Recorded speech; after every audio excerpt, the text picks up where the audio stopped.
Now, back to Inside West Virginia Politics with Mark Curtis. And welcome back to Inside West Virginia Politics. We are continuing our preview of the upcoming legislative session. Joining us right now is Seth DiStefano. He is with the West Virginia Center on Budget and Policy. Great to have you back on the program. Thanks for having me back, Mark. You're very welcome, and you guys always weigh in as we get to the legislature, and you'll be down there walking the halls every day.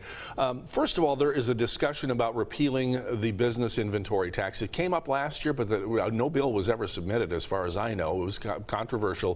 Where does your agency stand in it, and why? We are opposed to this particular corporate tax cut, and I think that the number one reason we are opposed to this is it really is out-of-state corporations that benefit the most from this. And over the past decade, Mark, West Virginia has given hundreds of millions of dollars in corporate tax cuts to mainly corporations that really aren't from here, and we just don't have anything to show for it. And so, I think it's time to not double down on policies that we know just aren't working for West Virginia. The people that are for it say that it's an unfair tax, that most states do not have it. I think there's only a handful of states, maybe 10 at the most, that still levy a business inventory tax. And they all say it inhibits growth, that if these companies can free up that money, whether they're in-state or out-of-state companies, they might invest more in West Virginia. I would disagree with that. And, first of all, the first reason I would disagree with that is that our business personal property taxes are a very critical funding source for West Virginia public schools.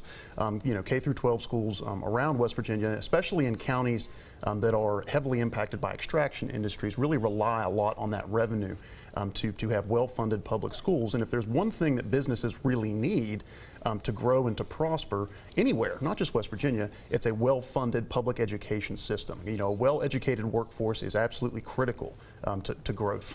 Obviously, this whole issue fits inside the overall budget scenario for the state. Last year, we wound up with $500 million more in revenue that was anticipated. This year, things took a turn downward, and we've had deficits. I believe right now the annual deficit is at about $40 million, but at some points they were projecting upwards of $100 million. What are your concerns about the overall budget process and where we stand this year with this constant ups and downs and swings? I think a lot of this can go back to last session. There were a couple big initiatives around, again, tax breaks for big corporations. We cut the severance tax on thermal coal.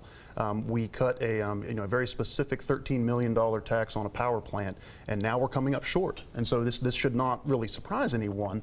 There are concerns, but there are also plenty of opportunities for West Virginia to kind of right this train and get back on the right track.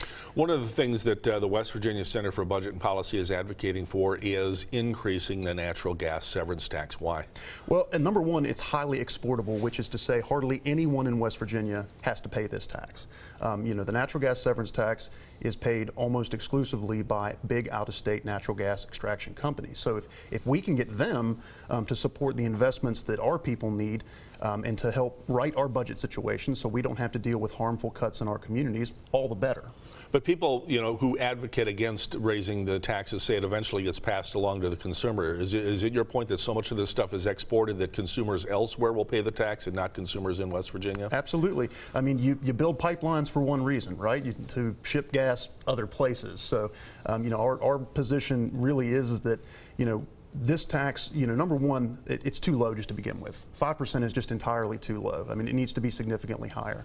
Number two, I think they're going to drill natural gas regardless as to what we raise the natural gas severance tax to. And there's a lot of revenue to be had there that can balance out our budget situation and provide additional revenue for things like broadband, education, roads, things that we really need to be investing in. We're down to less than a minute now. It's an election year. I mean, yes. Be pragmatic. What are the chances of getting enough Republicans to join with Democrats in raising the natural gas severance tax? Is it a tough road to hoe this year? Well, I think it's about showing, all members of the legislature, Republican and Democrat, just how much their communities stand to gain. Depending on what the needs in your communities are, up in the northern part of the state, their road situation is just very critical and in desperate straits. I don't know anywhere in West Virginia that couldn't use a good investment in broadband, internet, or education. So I think it's more about showing what everyone has to gain to get this over the finish line. All right, we're going to be watching this. The legislature convenes on January 8th. The governor gives his State of the State address that night. I know I'll be seeing lots of you. We'll have you back on the program. Seth DiStefano from the West Virginia Center for Budget and Policy. We'll have more of Inside West Virginia Politics after this break. Stay with us.